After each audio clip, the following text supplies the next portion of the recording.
I want to start this video before I get into everything, just letting you know that I'm going to go through my story, but I'm going to give you some tips as to what has helped me the most getting through health anxiety and getting on the other side of it. So just stay tuned, bear with me. I hope my story helps you in some way, shape, or form. Please comment down below, message me, whatever, let me know, and I would love to help you out. I've been debating making this video for quite some time, really because it's partly just being lazy, but what's really making me sit down and do it right now is the thought of being able to help somebody else go through or get through health anxiety.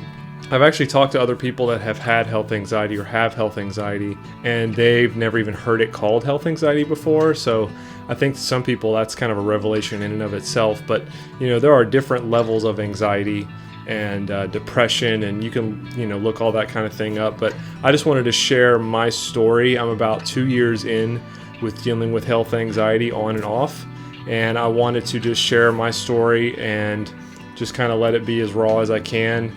And I really hope it will help somebody. I haven't seen a ton of stuff on YouTube related to health anxiety. I would love to actually make some sort of a short film about it, talk to some doctors, therapists, other people going through it, and kind of seeing what are the commonalities, what are the threads that have helped people the most.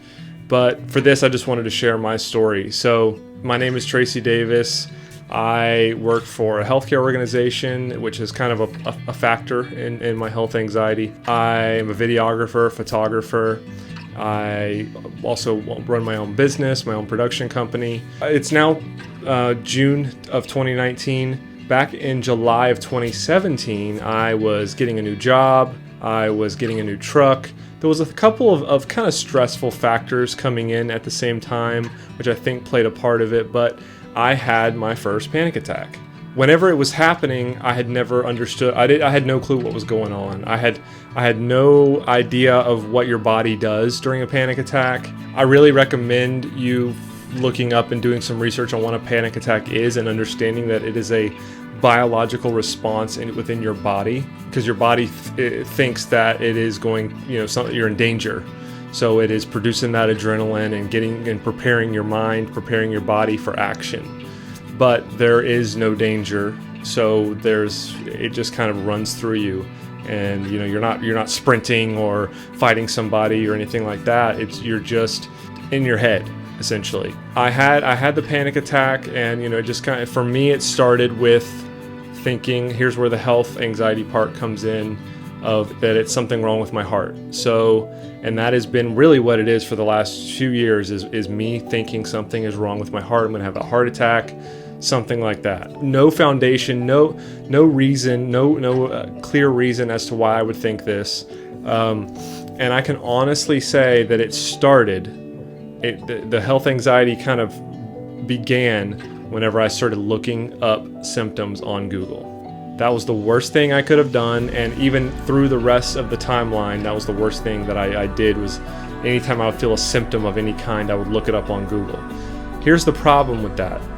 Whenever you look those things up and you find all these different articles that are all over the internet, you're going to get a bunch of people. These articles are trying to write for the general audience, so they're going to say things like, consult your doctor if you're feeling this, and this. It's usually signs of a heart attack.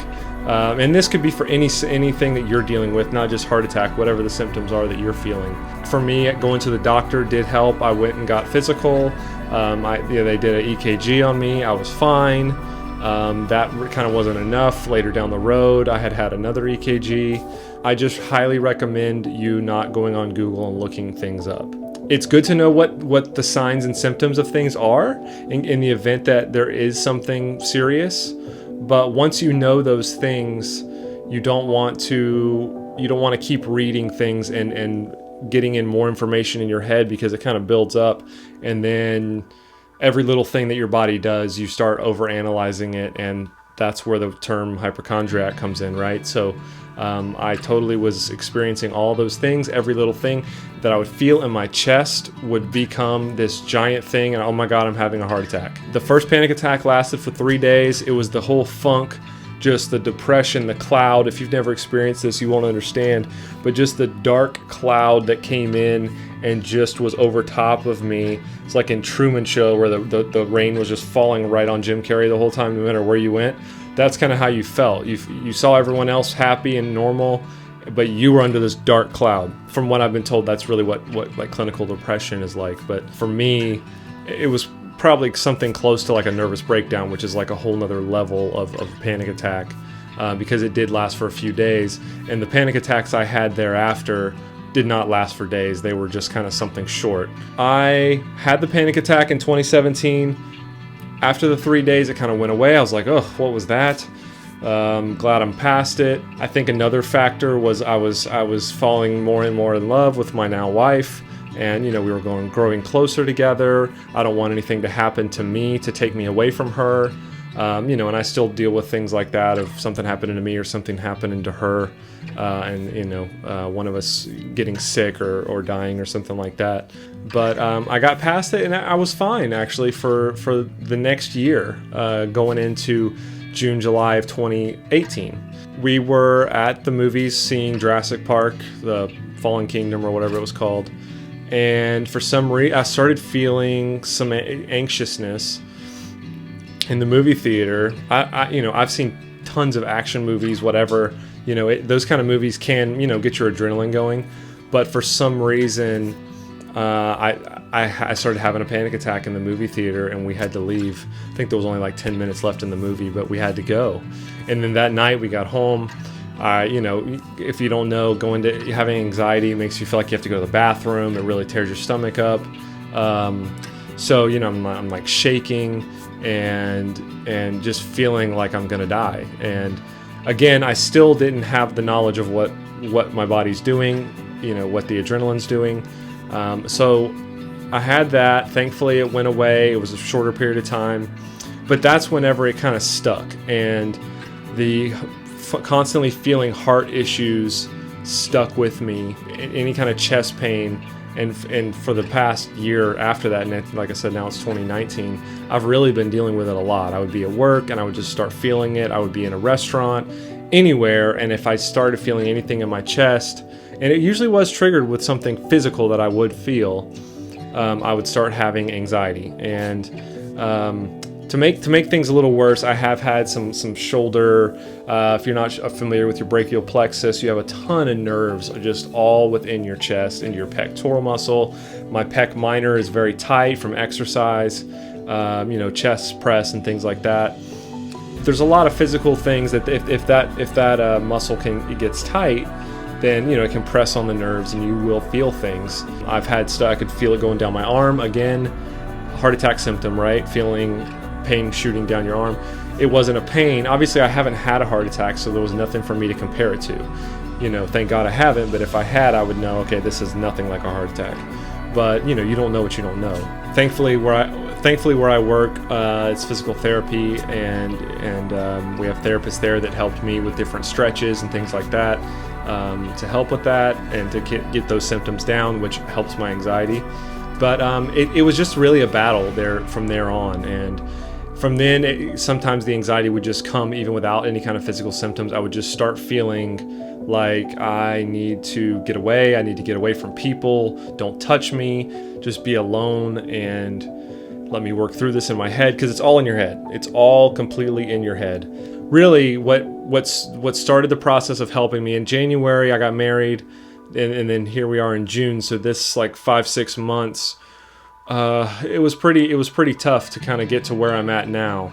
I started seeing a therapist just to kind of help me walk through in my mind what these things are, and he would kind of help me understand, well, everyone knows you're going to die at some point, and that didn't necessarily help me that much, but he helped me think through of the bottling up of stress that I was letting myself do. Stress from work, stress at business stuff from my own business, multiple things that just, and I'm the kind of person that overthinks things and tries to be too much of a perfectionist anyway.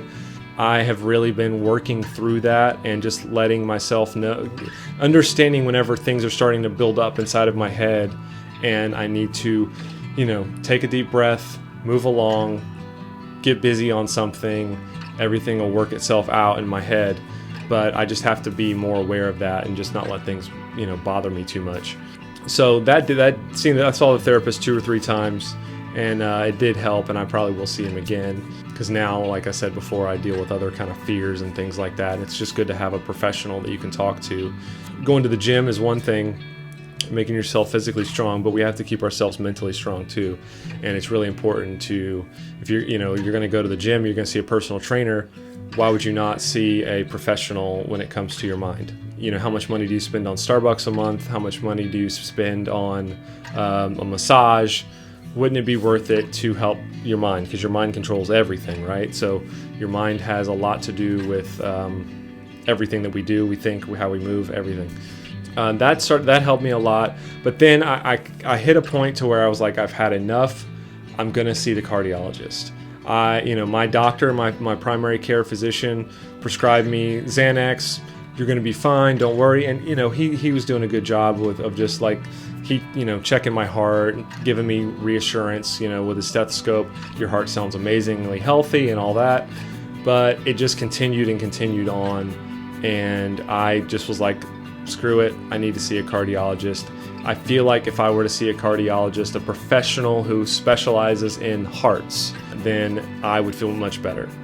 So I had to get over the thoughts of what's it going to cost and all that, obviously, and it did wind up, it cost quite a bit of money. I can tell you that in a minute if it might help you.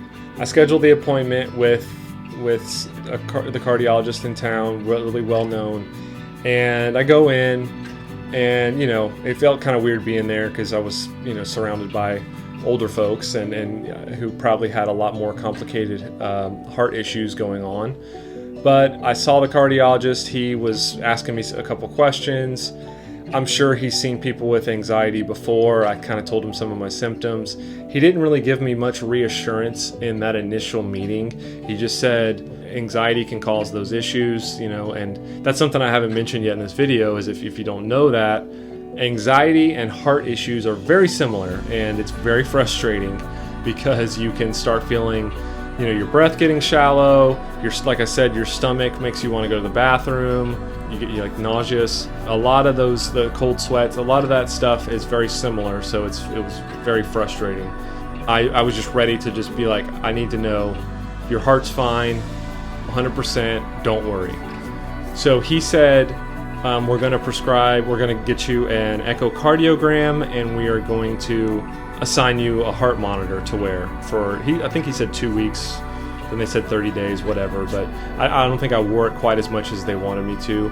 If you go through this path, make sure you get very clear instructions from them as to how much you want to wear it. The heart monitor kind of sucked because I had, you have to wear it. It's on the outside. I thought it was going to be something that will kind of like stick onto your shirt, under your shirt, on your skin, and kind of sit there all day or whatever.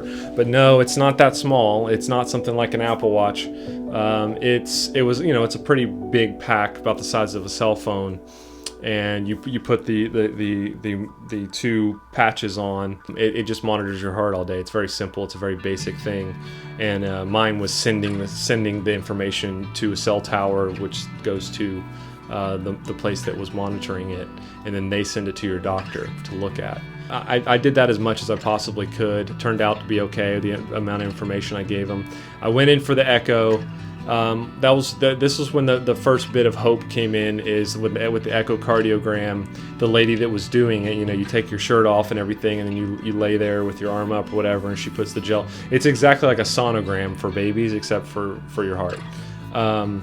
And I was like, kind of talking to her, trying to prod her a little bit. What do you see? Stuff like that. And she said, honestly, this is kind of boring for me and I said, well, boring for you must mean good things for me. And she said, it does.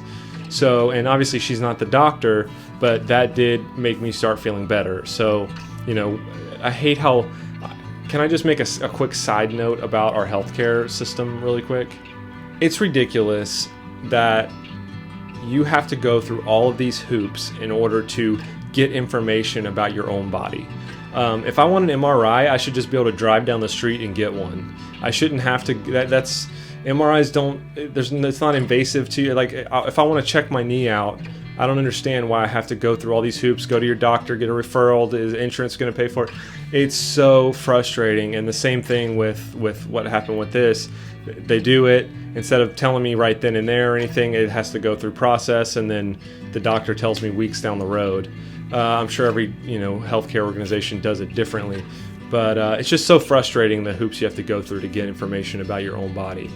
And the cost is a whole nother issue. But I will tell you, the echo cost me about $900, and the heart monitor cost about $200 to $300. But I want to say, I got back to the doctor, and they told me that my echo came back 100% fine. Nothing is wrong with my heart. They said, you have a very good athletic heart. It beats really well. They saw no issues with it. And I left there, got back in my truck in the parking lot, and just cried, because I felt like I was starting to see through the clouds. I was getting to the other end of the tunnel. I have heard stories of people going to all these specialists like cardiologists. Some people will go to whoever else because their mind is telling them they have cancer or tumor or something like that. But for me, with this, and they would think they're fine, and then it was never good enough. So they would spend more money on more tests and more tests, and I was worried that was going to happen to me as far as like it not being good enough. But I really feel like it was a breakthrough moment for me to hear that, it gave my mind peace to know that whenever I do feel things in my chest around my heart area, that it's not my heart, that it's a nerve, it's muscle, it's a musculoskeletal thing, not my heart. I can't tell you how much peace of mind that gave me. That's not to say that I didn't continue to feel anxiety. I still continue to sometimes, and here's where I'm going to get to my next point that I hope will help you. I still feel it, there was a while there I had to take like a half a Xanax, which was like, I think it's a 0.25, so half of that.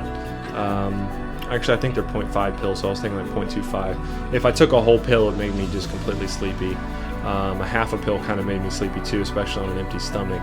I'm not really a fan of taking those kind of pills, but whenever you feel like you're about to have another panic attack and you're dying, I felt like it was okay to take one. I don't really take pills for much of anything. I have had to use them quite a bit in months past and whatnot, but here's the next thing that I want to get to that might help you. I was drinking a lot of caffeine, especially in the form of energy drinks. I drank the 0-calorie ones, the White Monsters, the 3D energy drinks, the Bang Energy. There was days where I would have 2 a day, and I'm not proud of it at all. I'm only feeling comfortable and confident enough to say this because I'm past it now. I've quit them. I've quit them before. I'm thinking it'll stick this time. I was, in some days also having a pre-workout before the gym. So, go into your GNC and talk to the guys that work there, the guys and ladies that work there. They'll tell you that there are people that are taking 700 plus milligrams of caffeine a day. If you start doing some research on your parasympathetic nervous system and what caffeine does to your body and how it makes your body produce more adrenaline and whatnot. I might be getting that a little bit wrong, but it essentially makes your nervous system more heightened and aware. And for me, it was fine years before, but I guess whenever the anxiety started becoming a part of my life, that mixed with the caffeine became a bad combination. So, and it was really the higher amount. So in the morning I would have like 200 milligrams. I would justify it by like, everyone has their espressos in the morning or coffees or whatever. This is just my form of caffeine. It's no sugar, no calories. What's the harm? It made me feel good. It tastes great.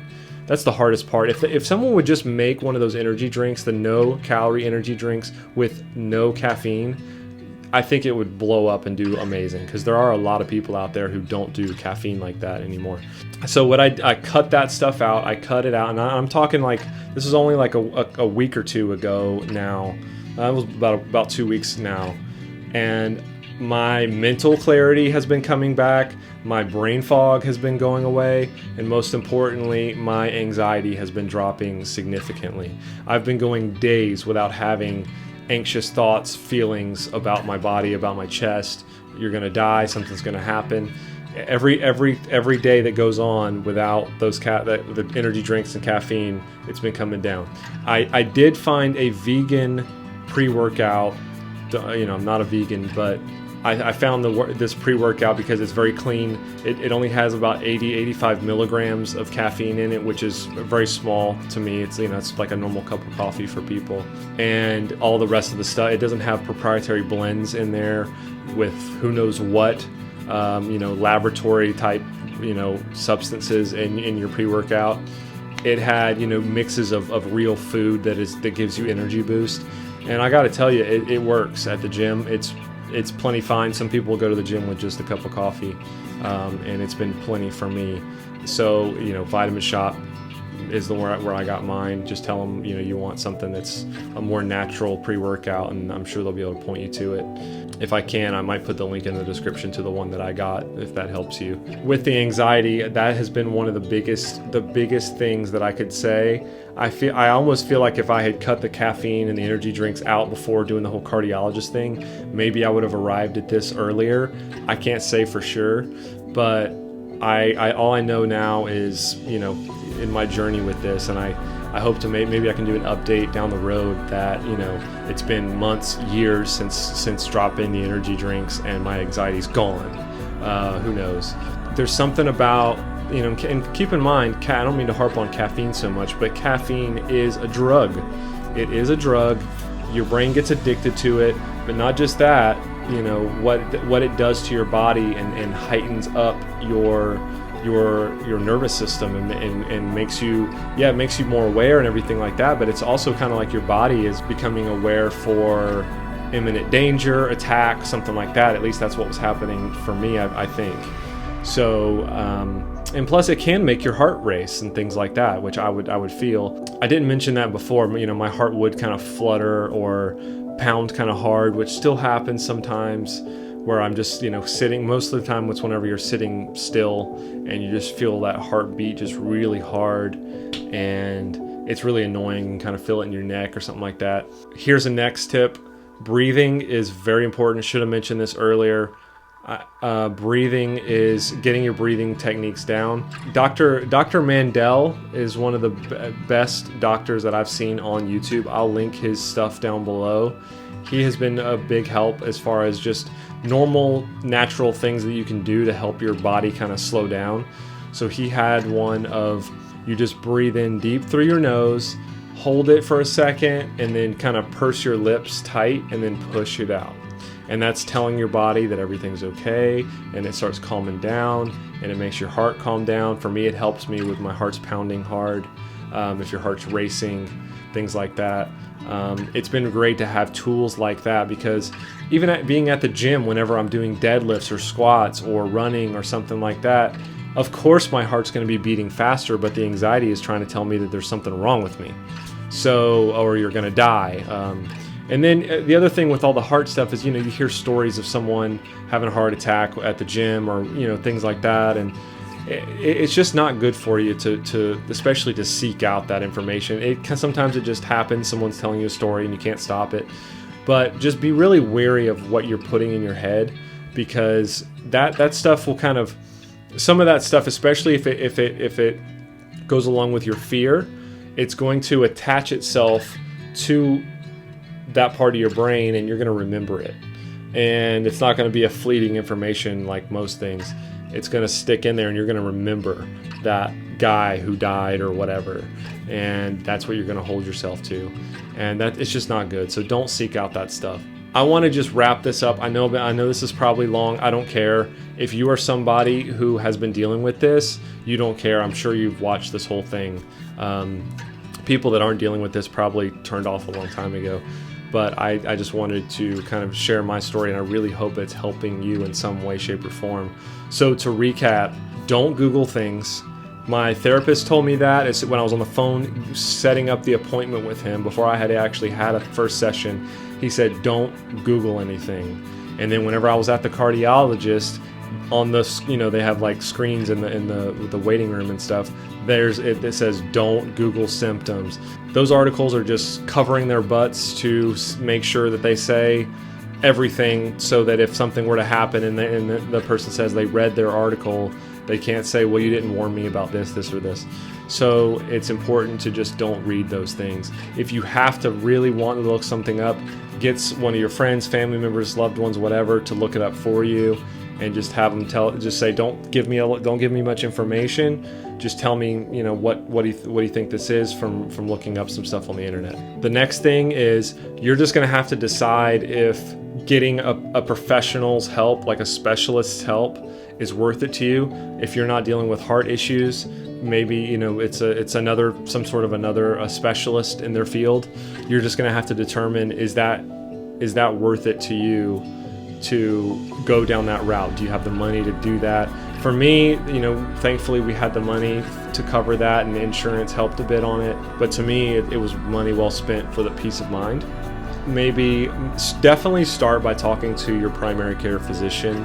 I'm sure that there's places you can call that can help if you don't have a primary care physician or insurance or something like that. Definitely reach out to somebody, and don't fight this on your own. Don't fight this by yourself. You can't. You're in your own head. These thoughts are lying to you, straight up lying to you, okay? And they're becoming your reality, and you don't know how to see outside of it.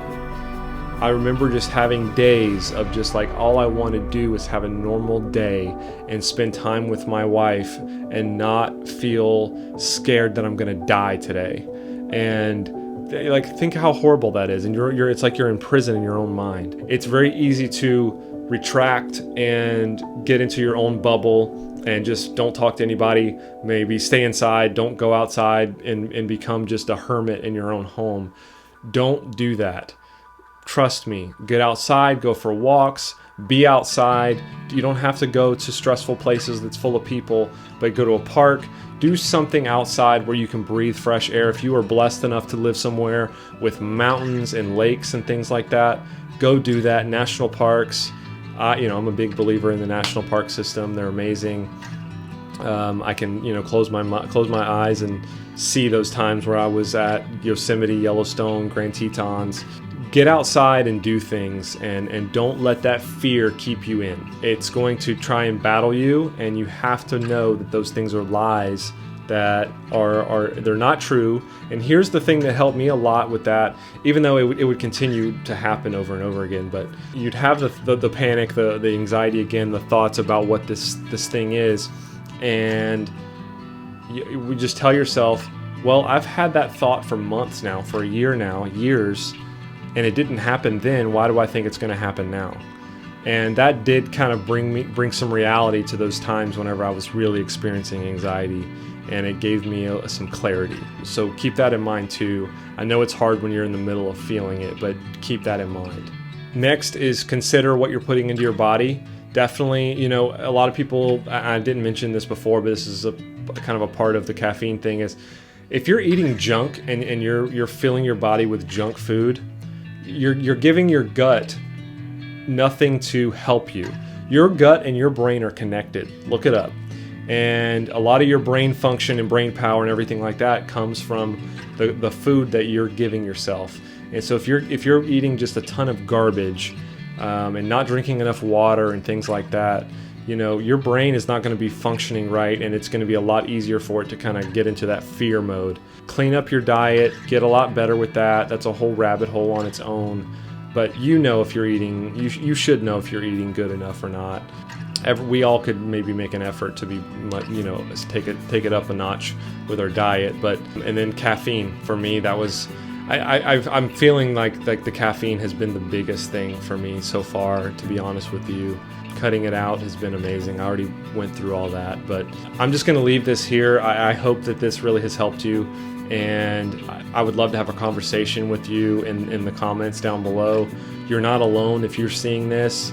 Please reach out in the comments, and maybe we can start some sort of a little group here with this video, to where other people who have experienced this we can all kind of chat there. And it's really good to know that you're not alone in this. There's a really good Instagram account, health.anxiety, That account's really good for, she's had a story. It was a much more extreme case than mine. I think she told it on her, she has a YouTube channel that she tells the whole story. I saw it on her Instagram, and her story was very extreme, but now she's on the other side of it. CBD oil has helped her a lot. I haven't gone down that path. Her channel's very good. Her Instagram stories, people will post symptoms they're feeling, and then other people, you can vote on it, so you'll see X number of other people and the percentage of people that have also experienced those symptoms. So that did kind of help me understand that I'm not alone in this. Other people are feeling the exact same things as me, which is why I wanted to make this video, because I just don't feel like that health anxiety specifically is represented that great on YouTube. I don't know how long this video will help people down the road, but I really hope it'll stand the test of time and help you out. I don't know, I've been thinking of making my YouTube channel something for a while. It's not going to be all around health anxiety. It's probably going to be, maybe photo video related, because that's really what I'm interested in. But I didn't care about that. There's a lot of people who, you got to have your YouTube channel about a certain topic and stuff like that. I don't care. This is more important to me because I know what it's like to go through maybe what you're experiencing right now with this health anxiety. So I hope that my search engine optimization has helped you find this video, and please share it with anybody that you think it could help. I really do appreciate you watching, and I know this was a long one. Again, comment down below and let's have a conversation. Thanks for watching.